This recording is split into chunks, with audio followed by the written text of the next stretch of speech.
Hey guys, we just picked up another 12 trees last night. So I picked up a third Kentucky coffee tree, this one here.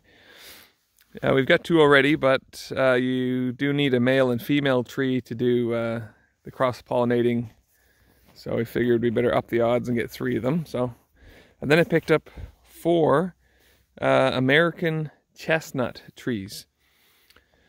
So I'm not sure if you guys are, well, I'm sure you've all heard probably the Christmas carol, Christmas song, you know, roasting chestnuts by the fire. So of course these are the trees that make the chestnuts.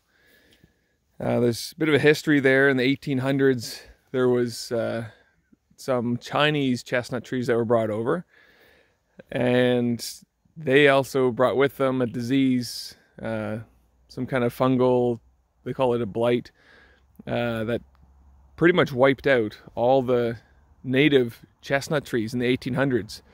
And chestnuts were a very prominent tree species back in the 1800s and grew very large here on the east coast of North America.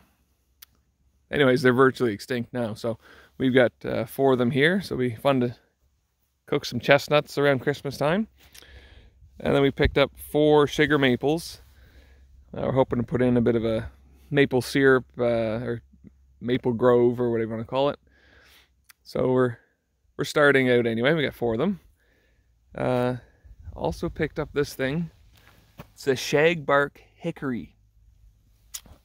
They're kind of a cool looking tree. Once they're older, the bark gets all kind of shaggy looking on it.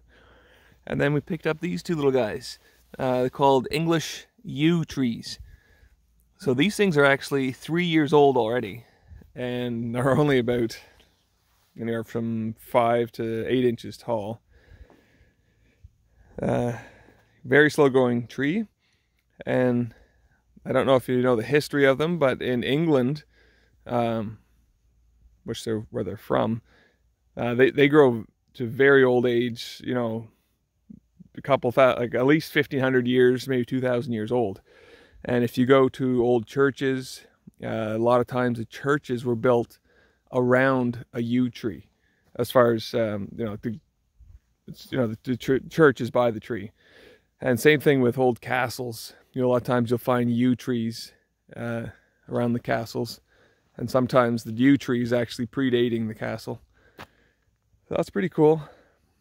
So we got 12 new trees from a friend of ours, well, a nursery that's relatively local here, just a guy in his backyard. It's like a hobby thing. And the prices are just dirt cheap. All these 12 trees cost 120 bucks, taxes in. Like, where can you go to get 12 trees for 120? I mean, most nurseries charge you 120 for one tree. So it's just, how can you say no? Anyway, this is how I end up with so many trees on the property.